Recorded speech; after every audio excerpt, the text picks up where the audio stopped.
Gente, o som tá aí?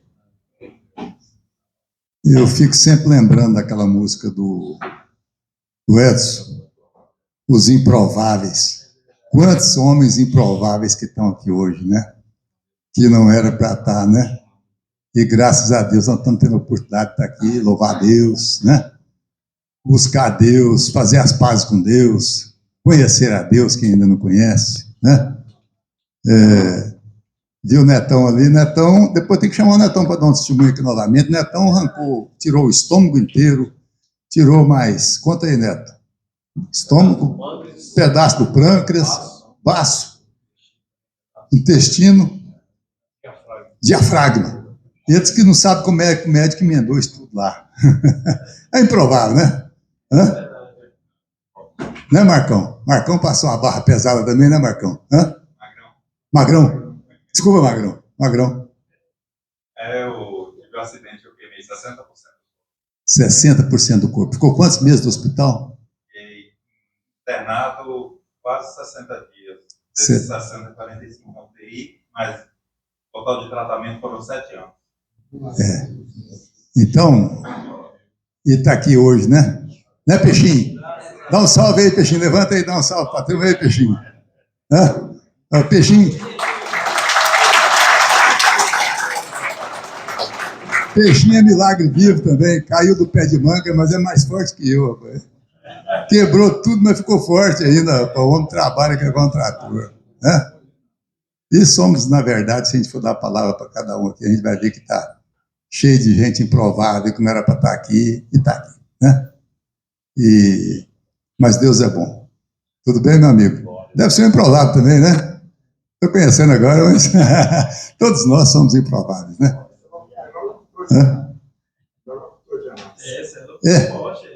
Não conheço. Prazer, viu? Seja bem-vindo. Seja bem-vindo. Espero que você goste. Então, gente, eu até falei no começo aqui que essa reunião, agradeci por vocês vierem tão longe e enfrentou essa estrada aqui, mas depois eu estava ali pensando, falei, rapaz, o pessoal não veio de longe nada, veio ali de pertinho. Amigo meu mandou uma mensagem aqui para mim, falou, Paulinho, não vou poder ir na reunião, eu vou ter que acompanhar o Anápolis lá em Vitória. Eu falei, Vitória? Você vai acompanhar o Anápolis? Foi acompanhar o Anápolis, não vai poder ir para a reunião, que foi acompanhar o Anápolis. Então, você vinha aqui, né? Para quem vem aqui, vai em Vitória, ver o Anápolis, né? Aqui está a fichinha, né?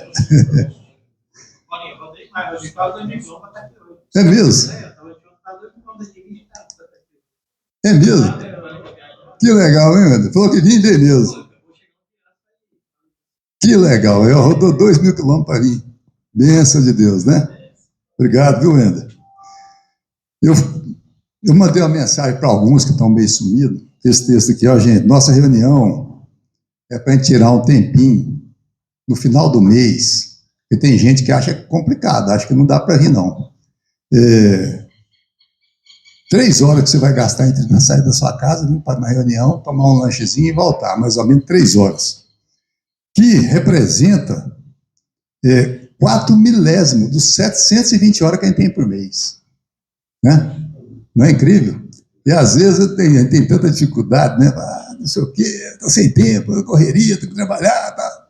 Não estou falando que a gente não possa faltar, não. Né? Lógico que tem alguns motivos que a gente tem que ir. Mas às vezes é falta da gente falar, rapaz, né? Um tempo precioso desse. Isso aqui é tudo música que Deus manda pra gente aqui. Os caras, cada um fica encantado. Cada um canta melhor que o outro. Cada um que eu entro fala, isso é melhor. Aí entra outro e fala, rapaz, é melhor ainda. Aí é melhor ainda. Tá tudo, né? E são improváveis. Deus manda para nós aqui para fazer esse louvor gostoso, né? E a gente vem para cá para tirar um tempinho, para a gente dar uma refletida. Deixa eu botar meu celular aqui, para não demorar muito. Se deixar, eu gosto de falar. Eu vou ser rápido. Prometi para o doutor Marcelo ali, né? Pode vir que eu vou ser rápido. Acho que da última vez que ele veio, eu demorei muito. Mas é o seguinte. A gente vem para cá exatamente para refletir na nossa vida. Como é que está nosso relacionamento com Deus? Como é que a gente pode aprender aqui, que pode levar aqui? Por quê? às vezes a gente é convidado para tanta programação e as programações, às vezes, não vai preencher a nossa vida. Então, são distrações, festas, coisas legais, tal. E aqui não, aqui pelo menos você vai ser desafiado, aqui você está sempre desafiado pela palavra de Deus. Né? Se nós não desenvolvermos a nossa parte espiritual, desenvolvermos o físico, que nós temos uns atletas aqui, né, Bira? Tem uns bichão, né, forte, e cuida bem da saúde, e tem uns abonados também financeiramente, cuidou bem não vou citar o nome não, para não... Tem uns abonados também que cuidou bem da parte financeira, né? Mas se a gente cuidar... Obrigado aqui, ó. Hã? Falou obrigado. Aí, ó, eu não queria entregar, não, mas se a gente não desenvolver a parte espiritual, nós erramos o alvo. Não adianta a gente ter uma saúde de ferro, a grana no banco, a aplicação, e a vida espiritual é a coluna dorsal para a gente poder controlar a saúde, cuidar da saúde quando ela está boa, quando ela está ruim, quando vem a enfermidade. Né? Sempre aparece. E sempre aparece. Hoje mais cedo eu estava lá no hospital neurológico de Goiânia com a minha filha. Né? Minha filha não estava passando bem, né? Correndo para lá. Voltamos, o marido dela ficou com ela, eu voltei. Então, assim, a gente tem que estar preparado, tem que estar com Deus, para a gente saber que Deus está no controle de tudo. E que Ele vai caminhar com a gente nas dificuldades também. Né? Nós queremos refletir aqui hoje, que a Bíblia fala o seguinte, na verdade eu quero refletir lá em Eclesiastes. Eclesiastes 6, mas antes disso, a Bíblia tem um lugar que ela fala o seguinte, tem muito rico pobre e tem muito pobre rico. Interessante, né? É uma pergunta para a gente pensar. Cada um aí responde. Se você é rico, não precisa responder para mim, não, só para você mesmo. Você se considera um cara rico ou você é pobre? Eu imagino que você vai falar assim, mas depende do lado que eu estou. Tem cara que eu estou que eu sou muito rico, tem cara que eu estou do lado eu sou muito pobre. Né? É muito relativo a riqueza, se nós somos ricos ou somos pobres, né? Mas o que eu estou querendo dizer é se você se acha um homem abençoado por Deus, né? Com o que Ele tem te dado. Você tem curtido os seus dias. Fala, rapaz, Deus tem me abençoado, eu sou um cara abençoado por Deus, independente da condição financeira ou da saúde. Né?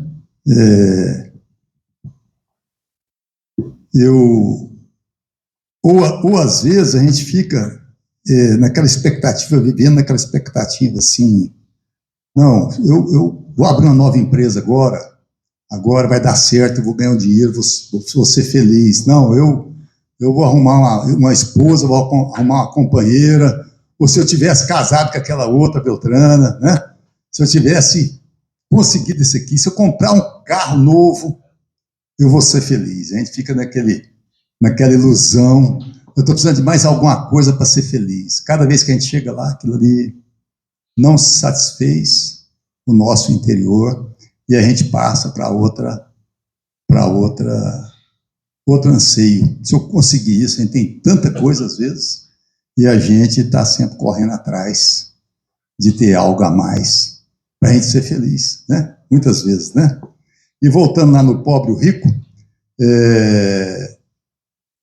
tem um exemplo que um cara está muito apertado, aquela vida sofrida, sempre com muita dificuldade. Aí ele conheceu um cara que o cara mexia com um negócio de câmbio negro de órgãos. Aí o cara falou assim, rapaz, o cara sempre fala que está comprando órgãos, eu estou apertado, vou conversar com esse cara. Conversou, eu falei, meu amigo, o que é que você compra? Eu falei, rapaz, eu compro... A gente começa comprando primeiro rins. Rins é mais fácil, você tem 2, só usa 1. Pô, rapaz, quanto é que é? Não, é 100 mil. Rapaz, nesse aperto que eu estou. Eu vou entrar nessa aí. Pode tirar meu rins. 100 mil, vou comprar um carro novo, vou passear de férias, vou para o hotel. E ele foi curtindo a vida com esses 100 mil. Aí, rapidinho, disse que acabou os 100 mil. Aí, rapaz, virou aquela vida de novo, aquela vidinha triste, sem dinheiro nenhum para nada, estava acostumado a passear, ir ao hotel, ir para Prinópolis, ir para Corumbá 4 ali. Falou, rapaz, vou atrás daqui, cara, de novo. Falou, rapaz, o que mais que você compra? Falou, a gente compra coração. Bom, coração eu tô fora. A gente compra olho. Olho? Não, o olho a gente paga 500 mil. Ele falou, rapaz, você tem 2, ué? Pensou, foi. Vai dar para me divertir bastante. Um olho só, tem 2, por que eu, né? Vendeu o olho. Isso aí, o que eu estou querendo dizer para a gente? Não vamos esticar muita conversa, não. Isso aí que eu quero dizer para a gente. Nós somos ricos, né? E essa mensagem aqui fala sobre homens que têm riqueza, que Deus dá riqueza. Não tem nenhum de nós aqui que não somos ricos, né? Ou se comparar com alguém, ou se a gente olhar e ser grato só por aquilo que Deus tem nos dado. E a gente não valoriza muito e está sempre naquela corrida, né? Então vamos ler aqui Eclesiastes 6. Ele fala o seguinte: há um mal que vi debaixo do sol e que pesa sobre os homens. Os homens a quem Deus conferiu riquezas, bens, honra, e nada lhe falta de tudo quanto a sua alma deseja. Mas Deus não lhe concede que disso coma. Antes, o estranho o come. Também isso é vaidade e grave aflição. Se alguém gerar 100 filhos e viver muitos anos, até avançada idade, e se a sua alma não se fartar do bem, e além disso não tiver sepultura, digo que um aborto é mais feliz do que ele. Então, isso aqui, a palavra de Deus, que nós vamos tentar refletir nela aqui. Isso aqui, quem escreveu isso aqui foi Salomão. Os estudiosos falam que Salomão escreveu 3 livros. Cantares, quando ele estava apaixonado, quando ele era jovem. Escreveu Provérbios, na meia-idade. E escreveu Eclesiastes, que depois ele tinha vivido tudo. Teve 700 mulheres, 300 concubinas, milhares de cavalos, não sei o que, teve tudo que o homem podia ter. Ele fala que ele não negou nada que os olhos dele desejassem. Tinha tudo, né? E... Oi, Mateuzinho, quer sentar aqui com a gente? Seu irmão tá lá atrás, lá, ó. Esses são meus netos, viu, gente?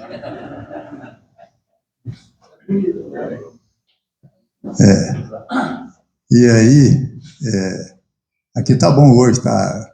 Eu, meu pai, meu filho, meus netos, 4 gerações.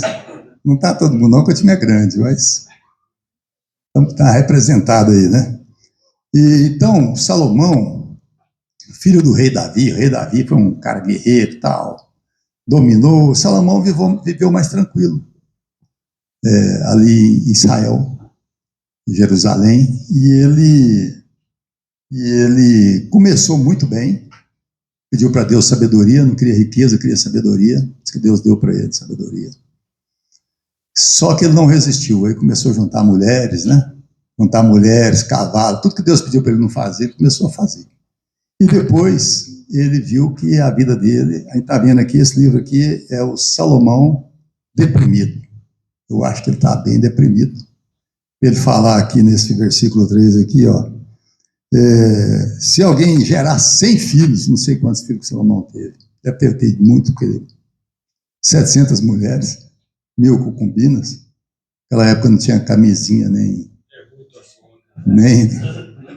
remédio para as mulheres tomar, não sei, mas eu falo assim, porque muitas vezes a gente acha que se tiver muito filho, que o cara vai ser feliz. Naquela época eu acreditava nisso, o cara que é um cara abençoado, o cara que tem muitos filhos, né? Ele está falando aqui, não, se tiver 100 filhos, mas não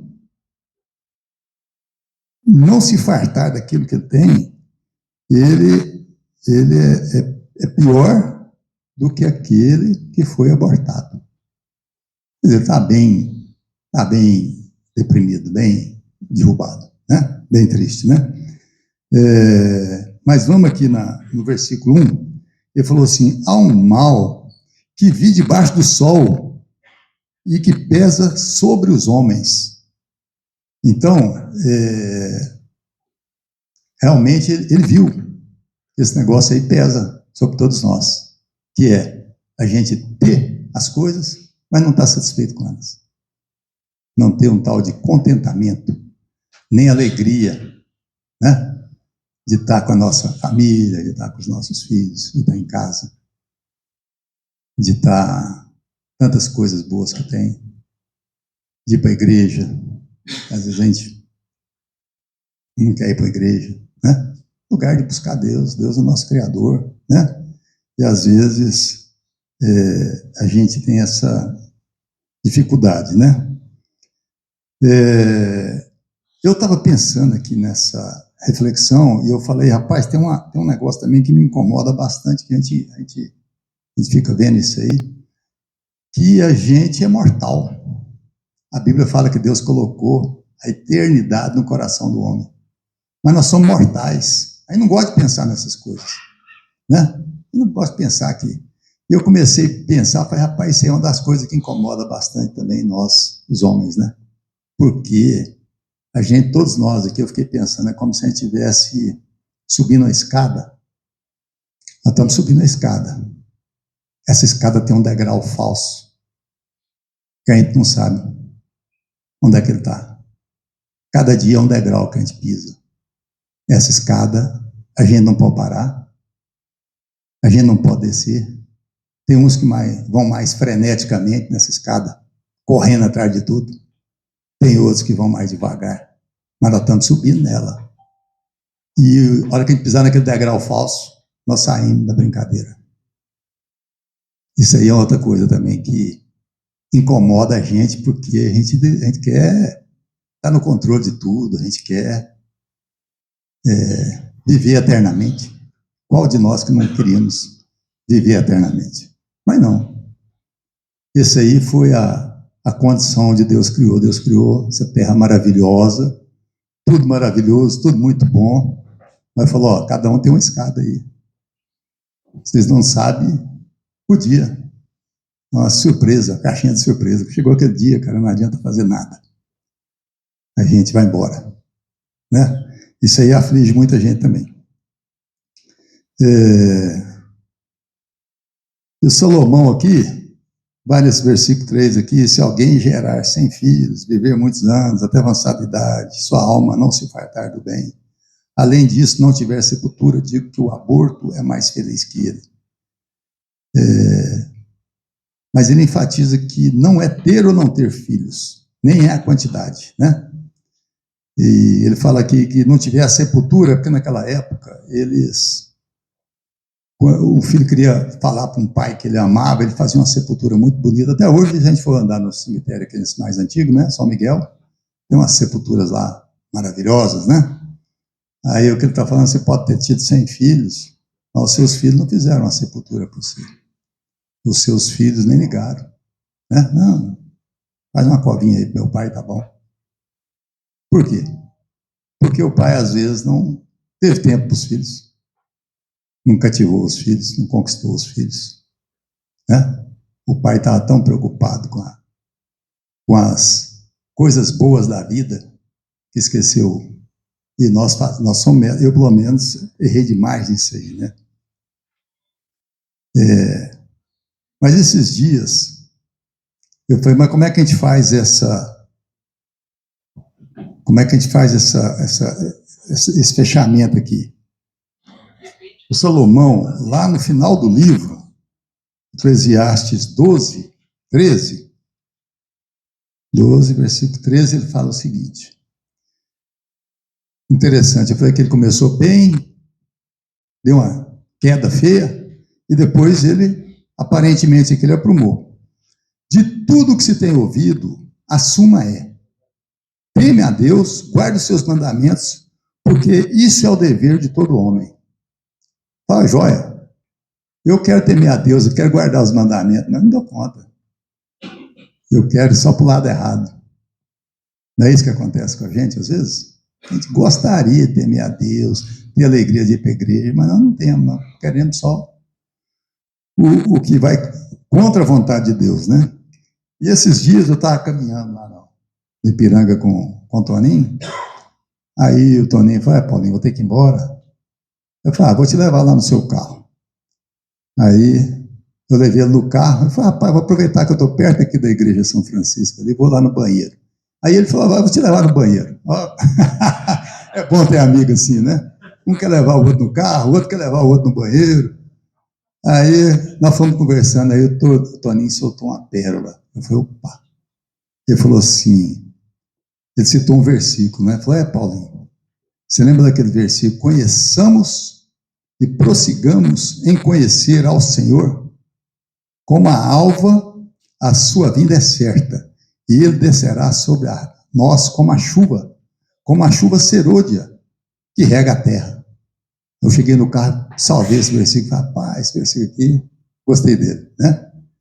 E interessante, quando fala assim, conheçamos e prossigamos, ele nos traz a ideia de nós não ficarmos só como admiradores, né? Muitas vezes nós podemos falar, rapaz, esse negócio de Deus é bom, Jesus é bom, mas a gente mantém a distância, a gente se resguarda e mantém a distância. E a Bíblia fala para nós, não, conheçamos e prossigamos, aprofunda nisso aí.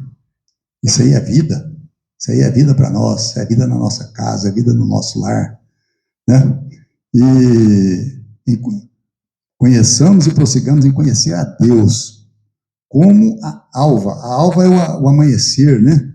A sua vinda é certa, esse Deus, ele é fiel, ele vai estar ali, você pode contar com ele nos momentos da dificuldade, ele vai estar à disposição, é certo, como a alva, como amanhã cedo, o sol vai nascer dali, vai se pôr de cá, e a gente vai contemplar, e hoje estava maravilhoso aí o pôr do sol, e a gente vai contemplar isso, assim é Deus, ele está aí, ele está aqui no meio de nós, a Bíblia fala que quando tiver 2 ou 3, ele está aqui no nosso meio, né? E ele descerá sobre nós como a chuva, ele é mansinho. Eu acho que essa tradução devia ser como a garoa, porque nem percebe, quando a gente clama a Deus, a gente não percebe, não dá um raio, não cai nada, não muda nada aparentemente, mas quando a gente fala com Deus, Senhor, preciso da tua ajuda, me ajuda, quero o Senhor, devagarzinho nosso coração vai amolecendo, né? É como a chuva, aquela chuva da noite, mansinha, vai caindo e vai encharcando a terra, vai mudando nosso coração, aquele coração que estava com raiva, agora está um coração que perdoa, está um coração que ama, está um coração transformado, está um coração que vai dar frutos, né? Porque a palavra de Deus vai encharcando nosso coração. Chuva serôdia, é aquela chuva que vinha no finalzinho para dar o sabor da fruta, né?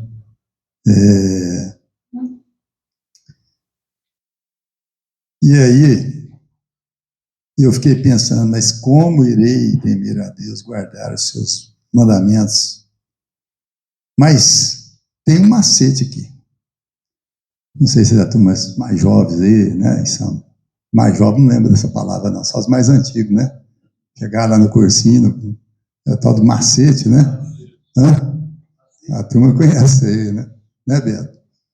Tem um macete, tem uma dica, uns é pulo do gato, tem uma chave, tem um negocinho, um segredinho aqui. E o apóstolo Paulo afirma que o conhecimento de Cristo é a chave para tudo o que quer neste mundo. Tudo que se quer neste mundo.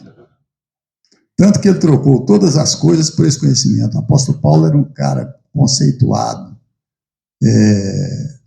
romano, e ajuda aí, Tony, romano, o Carlão, do circo de Gamaliel. Olha aí, eu não preparei bem, meu Carlão me ajudou aqui, preparou, tá vendo? Então, o apóstolo Paulo é aquele cara, era um Marcelo Henrique da época lá, né, doutor? Cara entendido, estudado. E ele fala que ele trocou tudo que ele tinha por conhecer a Cristo. Ele fala que eu anotei aqui para ficar mais rápido. Filipenses 3,8, ele fala assim: mais do que isso, considero tudo como perda, comparado com a suprema grandeza do conhecimento de Jesus Cristo, meu Senhor. Por quem perdi todas as coisas, eu as considero como esterco para poder ganhar Cristo. Então, veja bem, toda aquela pompa, toda aquela carreira que ele formou, para ele era comparada a esterco, não valia nada, porque ele queria conhecer a Jesus Cristo, o tanto que ele achava importante conhecer a Jesus Cristo, né? Então, gente, a chave, o segredinho, o macete aqui é a gente conhecer a Jesus Cristo. Mas como conhecer a Jesus Cristo, né? Lá no Salmo 37, fala o seguinte, em 37:5, entrega o teu caminho ao Senhor, confia nele, o mais ele fará, né? Quando entregamos nosso caminho ao Senhor, é entregar a nossa vida, a nossa direção, as nossas escolhas, nossa decisão. Rapaz, eu já vim até aqui e a maioria de nós aqui tem mais passado do que futuro, né? Já experimentou bastante as coisas da vida e fala, rapaz, eu vou experimentar uma vida com esse Jesus, né? E o versículo fala, entrega teu caminho ao Senhor. Então, entregar nossa vida, confia nele, bem a fé, né? Nós temos que confiar nele. Fala, ô Senhor, eu acho que o Senhor vai ser bom para a minha vida, né? Podemos achar que não, né? Às vezes, nós nem só desconfiamos, nós não confiamos em Deus, como nós desconfiamos. Rapaz, entregar minha vida para Jesus, meu caminho, para onde é que ele vai mandar eu ir? O que ele vai fazer da minha vida? Né? Então, muitas vezes, a gente fica inseguro, achando que a gente vai fazer um mau negócio, como o Neto falou aqui no começo, né? Se nós, pais, pelo menos tentamos dar boas coisas para os filhos, ainda mais o Pai Celeste, o que ele vai fazer na nossa vida, né? E aí depois, entrega teu caminho ao Senhor, confia nele, e o mais ele fará. Aí ele vai fazer, né? Teve uma época na minha vida que me falaram assim, eu estava bem perdido, separado da minha esposa e dando cabeçada para tudo quanto é lado, e atirando para tudo quanto é lado, né? Quando você está separado, querendo viver como solteiro, é uma tristeza, né? A gente sai dando tiro para tudo quanto é lado. E alguém me falou, entrega a sua vida para Jesus, que ele faz uma reengenharia na sua vida. Eu não acreditei muito nisso, não, né? Mas antes da reengenharia, eu lembrei de 2 exemplos bíblicos também, de fé, porque muitas vezes a gente fala assim, mas, rapaz, eu não tenho fé para amar esse Deus aí, obedecer ele, andar nos caminhos dele, temer esse Deus, né? E eu lembrei de 2 exemplos interessantes na Bíblia, né? A Bíblia fala de Tomé. Tomé é aquele cara que caminhou com Jesus, viu Jesus acalmar o mar, viu Jesus andar sobre as águas, viu Jesus ressuscitar a menina, a Talita, viu Jesus ressuscitar o Lázaro, viu Jesus curar o paralítico, o coxo, o da mão ressequida, o cego. Ele ficou ali 3 anos vendo Jesus fazer. E Jesus falou, ó, eu vou, mas eu volto. Quando Jesus voltou, os caras falaram para ele, ó, Jesus ressuscitou. Ele falou, rapaz, eu só acredito se eu botar a mão nas feridas dele. Esse é um tipo de fé, não é?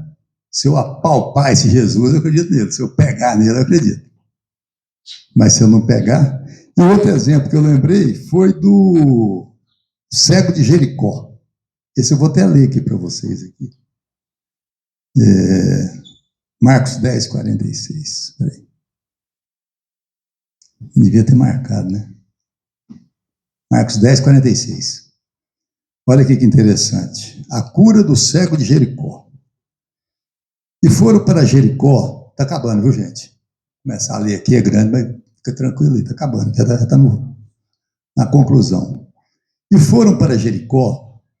Quando Jesus saía de Jericó, juntamente com os discípulos, e numerosa multidão, Bartimeu, cego, mendigo, filho de Timeu, estava assentado à beira do caminho. E ouvindo que era Jesus, o Nazareno, pôs-se a clamar: Jesus, filho de Davi, tem compaixão de mim. E muitos o repreendiam para que se calasse, mas ele cada vez gritava mais: Filho de Davi, tem misericórdia de mim. Parou Jesus e disse: chamai-o. O chamaram. Então o cego, dizendo-lhe, falaram ao cego: tem bom ânimo, levanta. Ele te chamou. Olha que interessante a atitude do cego. Lançando de si a capa, acho que ele só tinha uma capa, né? O cego falou que ele era mendigo, né? Cego, mendigo. Aí aquela capinha ali na beira do caminho, pedindo ajuda, ele jogou a capa. De um salto, foi ter com Jesus. Falou: rapaz, Jesus está querendo encontrar comigo, né? Olha que diferença de fé, né? Perguntou-lhe Jesus: que queres que eu te faça? Respondeu o cego: mestre, que eu torne a ver. Então Jesus lhe disse: vai, a tua fé te salvou. E imediatamente tornou a ver e seguiu Jesus estrada fora. Olha que legal, né? Que fé desse cara. Jogou a capa, pulou, falou: rapaz, eu quero esse Jesus. Ele não viu Jesus. O Tomé ficou 3 anos com Jesus lá e tinha que pegar em Jesus para crer. Agora, eu achei interessante também quando Tomé encontrou com Jesus, Jesus apareceu para ele ressurreto. A Bíblia diz que ele cai de joelho e fala assim: Senhor meu e Deus meu. Ele nem chamou ele de Jesus. Senhor meu e Deus meu, é o Senhor. É o Senhor que está aí. Ou seja, os dois tiveram um bom encontro com Jesus, porque tinha uma fé gigante, que estava no caminho, o cego, e o André, que Jesus chamou ele para perto 3 anos, né? E Jesus se revelou a ele de alguma forma que ele, né? Então, gente, quando eu estava, finalizando agora, quando eu estava separado da minha esposa e perdido na vida, tentando acertar com todas as minhas energias, mas minha esposa emagrecendo, sem comer, meu filhão aqui, as 3 irmãs chorando todo dia, triste, meu pai chorando, minha mãe chorando, as pessoas que me amavam sofrendo com a minha história e eu tentando acertar, tentando ser feliz de alguma forma. E alguém me falou assim: rapaz, Jesus faz uma reengenharia na sua vida. Eu não acreditei muito, não. Eu acho que na minha vida, eu acho que eu nasci assim, eu vou morrer assim, né? Mas teve um dia que um amigo meu fez essa proposta para mim. E eu aceitei. Rapaz, minha vida está tão... Eu só andava de BMW, tinha muito dinheiro, né? E achava que era playboy, mas estava arrebentado por dentro, né? E esse amigo falou: olha, Jesus faz uma reengenharia, você quer entregar sua vida para Jesus? E eu falei: eu vou entregar, fazer uma experiência com esse Jesus, né? E aí, o que aconteceu? Nessa hora, ele falou algumas coisas para mim, que Jesus ia fazer uma reengenharia. Eu falei: rapaz, eu Jesus podia me dar uma mulher nova. Eu tinha 45 anos, né? Isso foi há 21 anos atrás. Jesus podia me dar uma mulher nova, aquelas bonitonas mesmo, né? Eu vou ser um cara fiel, vou para a igreja, né? E um modelão do meu lado, é o que eu pensava, né? Que, na verdade, eu sempre quis ser um homem fiel, só que eu não conseguia, né? Não dava conta, né? Vou até ler aqui, gente, para mim não esquecer. Quando eu entreguei e saí atrás, falei, agora Deus vai mandar aquela mulher dos meus sonhos. E Ele mandou a mais bela mulher que eu podia imaginar. Sabe? Só que essa mulher era minha ex, né? A mãe do meu filho, das minhas filhas.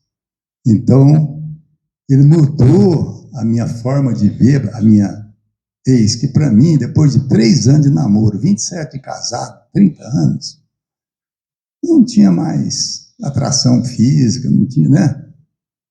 Não tinha mais sentido aquele casamento, para mim tinha acabado. Só que aquela reengenharia que Jesus faz, é aquela reengenharia de mudar a gente de dentro para fora, de mudar os valores, os gostos. Hoje eu sou o homem mais feliz com essa mulher, sou apaixonado nela. Ela não dá muita bola para mim não, porque ela tem razão, né? Eu dei muito trabalho para ela. Mas, como é que Deus fez? Me deu o maior presente que eu podia ganhar, foi essa minha ex-mulher. Estar junto com ela hoje. E hoje eu vejo que se eu tivesse continuado naquela vida, nós não estaríamos aqui nunca. Eu não teria o que contar para vocês. Eu não teria... Vou falar o quê? Estava frustrado, procurando achar o amor da minha vida. O amor da minha vida está dentro da minha casa. Só estava faltando esse Jesus para mim abrir meus olhos, mudar meu coração, né?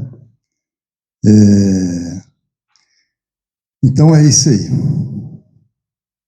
Vamos baixar nossas cabeças, vamos orar, porque eu acho que Ele pode fazer uma reengenharia hoje aqui na vida de muitos de nós, né? Vai fazer só na vida de quem quiser. Ele não invade, ele é educado, ele é gentil, mas ele pode fazer uma reengenharia na vida de cada um de nós, pode mudar a nossa perspectiva, vai fazer coisas que nós nunca sonhamos, nunca imaginamos. Que é a alegria que eu tenho hoje, por exemplo, de estar com a minha família reunida. Grande pecador, mas com a família hoje, comigo, junto comigo, né? E se você sentiu vontade que Deus faça essa reengenharia em suas vidas, nós não estamos falando de religião, não estamos falando de igreja, nós estamos falando de um encontro de Jesus. Assim como aquele homem do caminho falava, Jesus, filho de Davi, tem misericórdia de mim, muda minha vida hoje, muda meu coração, transforma meu jeito de ser. Ou o Tomé que falou, Senhor meu e Deus meu. Nós possamos falar isso para ele hoje. Senhor meu, Deus meu, errei tanto, fiz tanto. E vou dar um tempinho para cada um fazer uma oração aí. Vou fazer a minha de ficar em silêncio, depois eu vou orar por nós.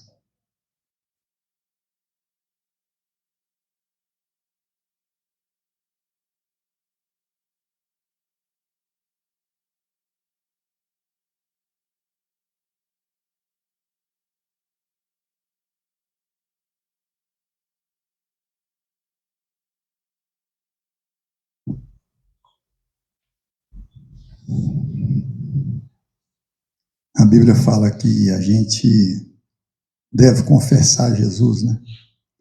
Eu gostaria de pedir só para levantar a mão aqui, ainda todo mundo de olho fechado, por favor.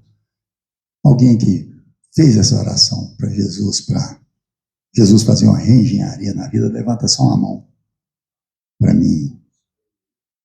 Amém, amém, amém. Amém. E Ele ouve a nossa oração e ouve a nossa atitude. Louvado seja Deus por esses que levantaram a mão e que oraram aqui humildemente, pedindo a interferência dEle. Vamos orar então. Senhor nosso Deus, quero louvar o Senhor, Pai, porque o Senhor é um Pai maravilhoso, um Pai que aceita a gente do jeito que a gente está, pecador, sem querer saber do Senhor. Mas o Senhor, assim como o Senhor teve um carinho com Tomé, que decepcionou tanto o Senhor, mas o Senhor está sempre de braços abertos para restaurar nosso relacionamento com o Senhor. Eu quero que o Senhor nos ajude aqui, Pai. Cada um dos meus irmãos aqui que fizeram essa oração, Pai, que o Senhor possa estar como aquela chuva serôdia, aquela chuva mansa que cai no nosso coração, que só venha transformar nosso coração. Aumente a fé daqueles que estão precisando, mas ainda não quiseram chamar o Senhor de Senhor. Nós te agradecemos muito por essa noite maravilhosa, pela presença do Senhor aqui no nosso meio, apesar de nós tão pecadores, tão falhos, e o Senhor tão bondoso, tão amoroso conosco. Nós te agradecemos e te louvamos em nome de Jesus. Amém.